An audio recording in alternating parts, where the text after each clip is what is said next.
Hey there, Tom and Tom's Tech Show. Today we are covering AWS networking and NAT routing and how that all fits together. Let's go.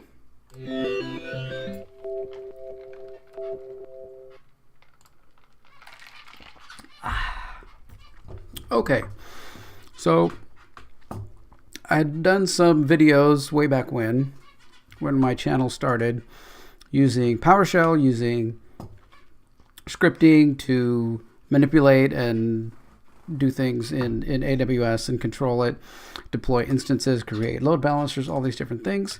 And I thought that's kind of jumping in, at the end of the movie to see how it ends up. And maybe I should go back to the beginning and kind of do maybe a basics of AWS. I mean, there are some other training, a lot of paid training and stuff out there that you can get on AWS. But I mean, if you read through a lot of Amazon's documentation and things like that, you can kind of get what they're trying to do. But I just wanted to go over a little bit about this NAT, this public-private kind of thing that AWS has, and maybe some limitations that I've found that really kind of bit me, and I've learned and how to move away from that and to do different things. Okay, so I am using if I go to SkyCam here, I am using a little bit different setup here. So I have my PC here, then I have Duet Display, which allows me to connect my iPad to my monitor, and then I'll be able to annotate the screen while I'm doing things with my Apple Pencil. So we're going to see how that's going to work today. Hopefully it will be good. Okay, so Amazon breaks down networking into regions. So we have a region like California, Oregon, Ohio, North Virginia, and then I'm calling them US West 1 and 2 and US East 1 and 2. And then inside each of those, so that's the region down here on the bottom, then inside each of those you can create a VPC, which is a network. So you're going to have a network. It's going to have a certain set of IP addresses. Inside that network, you can have different subnets, different groups of IP addresses. So, and those are put into, here it says availability zones. So we're going to, it kind of breaks down and flows down that way. So region, VPC, subnet, which is in an availability zone, and then, your individual IP addresses for your instances, right? So, here in this diagram that they have, we have two subnets inside availability zone A. So there's a private subnet here, and there's a public subnet here. So what are we talking difference wise? So private subnets don't have any route to the internet. So your instances are segregated from any access to the internet. So you can't, if you wanted to, from that EC2 instance, I need to get to Microsoft to download patches. You can't, because if you see the IP addresses here this one is 10.0.1.0/20, so it's a /24, similar to like in your house, right? Your house, you've got an IP address, usually 192.168.1. something, right? Or .0. something. So in order for you to get onto the internet, you need to NAT that IP address, network address translation. It's going to take your IP address and take your public IP address of your router, attach your IP address, your internal IP address to it, so that it knows, okay, when I come back in, I'm going to retranslate back to this box. So it allows us to reuse that 192.168 all over the place and not have there be collisions because it's attaching it to your public IP address. So we do the same thing in AWS. Up here, there's this NAT gateway. So we attach that NAT gateway to the router and to our private subnet. That allows us to translate the private IP addresses to a public IP address, which allows us to get out onto the internet. So you can see here in their little diagram, it says 198.51 something. Anyway, that's our IP address that's on the outside. That would be like the outside of your home router. And then it allows us to communicate out through the NAT gateway.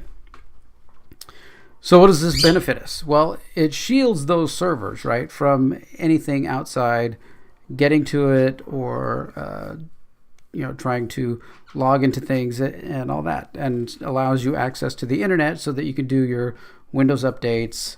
And if you have system management in AWS connected, then your box agent will be able to get there to be able to contact that and do tasks for you. So usually you're putting, maybe database servers like they have in their example here, specific application servers that don't need access to internet and you don't need access to it. How do you get to these? You might need to create a computer that's in there that has an elastic IP. So elastic IPs in AWS, we'll go over that a little bit. Elastic IPs are IP addresses that are permanently allocated, permanently until you release them. Once you allocate them to your network adapter or service, they stay there and that IP address never changes.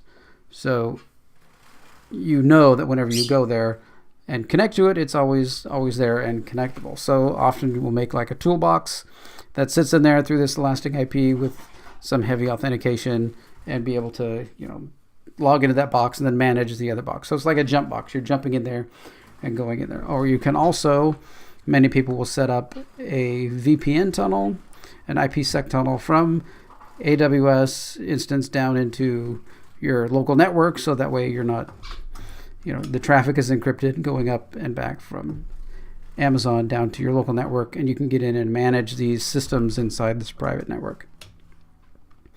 What do you lose is if any of those servers need to have, or application servers that say your clients or customers or your application needs to get to from, say, a load balancer.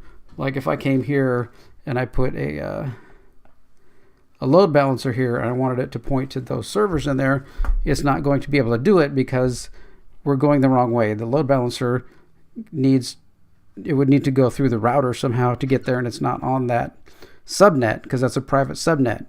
You can have an internal load balancer that is just inside that subnet, but not a public load balancer that allows traffic to come in. So there are definitely a few little limitations there about how and what you can do to access these private systems. It's security, but then you have to balance that with, I need to access them to do things. So that's either using, kind of a jump box or an IPsec tunnel to get in there. And there's another system that I use called Aviatrix that I use to do all of my IPsec tunnels, which is far superior than Amazon's tunnel stuff. I'll make a separate video about that at some point.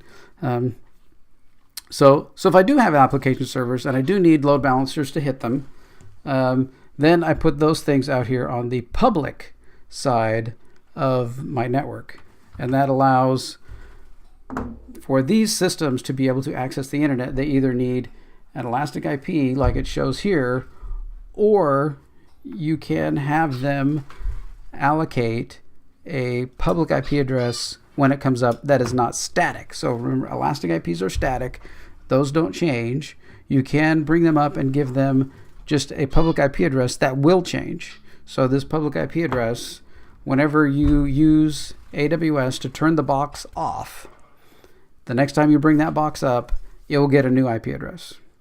So you either have to have some type of system that's going to like update DNS or something with the new IP address, or you're going to have a load balancer on the other side.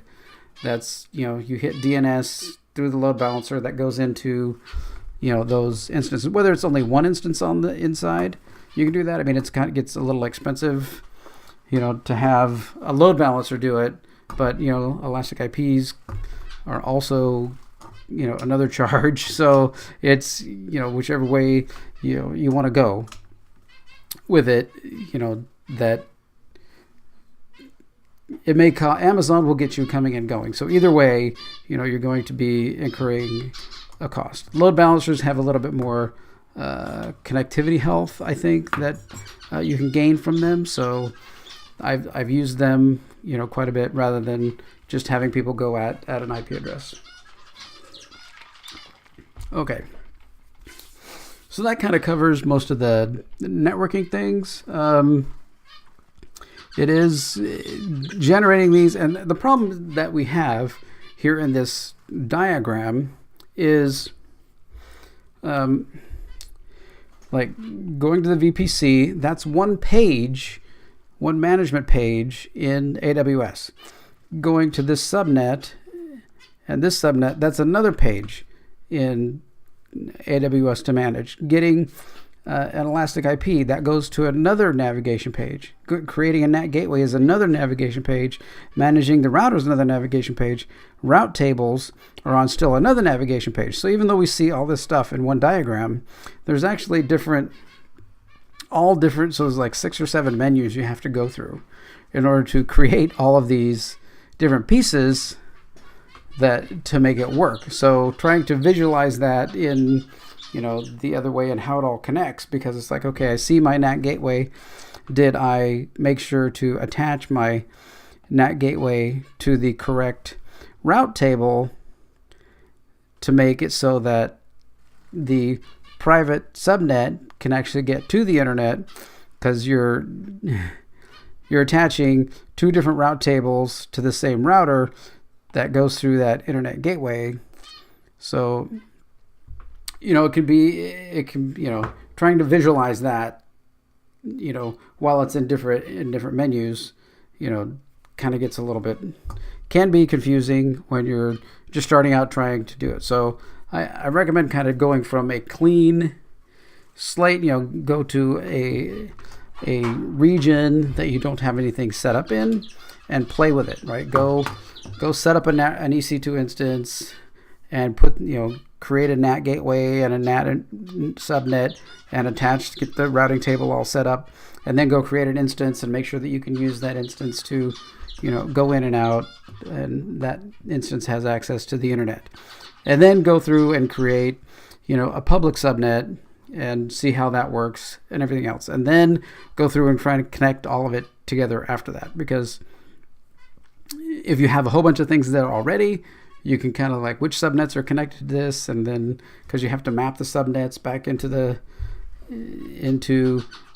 route tables, and it can be a little crazy, but eventually it all works. Eventually I abandoned. Typically what happens is I eventually abandon the NAT gateway and the private subnet. I just started giving things public IP addresses and locking down security and the security groups. Because there's outside of all this, right? So everywhere where there's an IP address, clear all of my notes out. Okay, so these areas, that still has to go through security group. Your web servers have to go through security groups. So anywhere with the Elastic IP can go through security. Your route tables, all this has to be, all connections to the internet filtered through security groups, and those you can limit to what subnets they can go to. So you can limit what subnets everything can go out to, and what subnets and ports things can come in on. So if I only have a web application and it's SSL, I can open it up to 00000/0 on 443. Can't really write very well on there. So 443, and then that will only allow me the SSL traffic in on the load balancer and in traffic into our network. So there are different ways to keep things secure. Database servers, I just turn off all external access to them and only allow the instances in security groups to instances that actually need, the subnet that needs access to the database. That's the only subnet that I allow through security group. And then if you're deploying Windows servers, you can set up firewall rules. So you're having the firewall also block, and then you're also having the security groups in AWS block. So you're getting kind of a double thing. So in case you miss something, then one hopefully will help you manage all that traffic. Okay, so that's a lot to go over. Go out in AWS and play with it if you're just getting started. If you have any questions, please put them down below. I'll do any bit of investigation that I can to help. If you pay for AWS support, I think it's like $25 or $30, something like that a month. It's not very much for just the basic developer support. They're pretty good. Sometimes they don't understand quite what you're trying to do at times when I'm putting in things, especially when I'm doing some more extensive programming in PowerShell, trying to get the APIs and dynamically creating cloud formations to launch an Elastic Beanstalk that has to push and create a certain health check in the load balancer. That was kind of a question that I had to go back and forth a few times. But most everything else, they're really pretty good about it. So, but if this helps you, then just thumbs up and subscribe to my channel so that I'll keep making more of these videos about different of the base details of AWS. Maybe I'll work through going through creating and reviewing kind of the VPC from the web interface, because this is just a diagram, right? You can't really tell how this actually looks inside of AWS. To do both in this video would make it just go out way too long. So I'll do another one shortly that shows that. I also have another video that I'm going to do coming up about Aviatrix and the different ways that you can use IPsec to connect into your AWS VPC. The basic way, a really, really hard way, and a super, super easy way. Okay, so that's coming up. So just like, subscribe, and all this stuff is in different playlists. So down in the channel, so pick your playlist and we can just follow along with that. And like I said, if you have any questions, just post them down below. And my channel's small enough that I can still answer all of my questions. So that's pretty cool. All right. Well, thanks for watching this, and take care.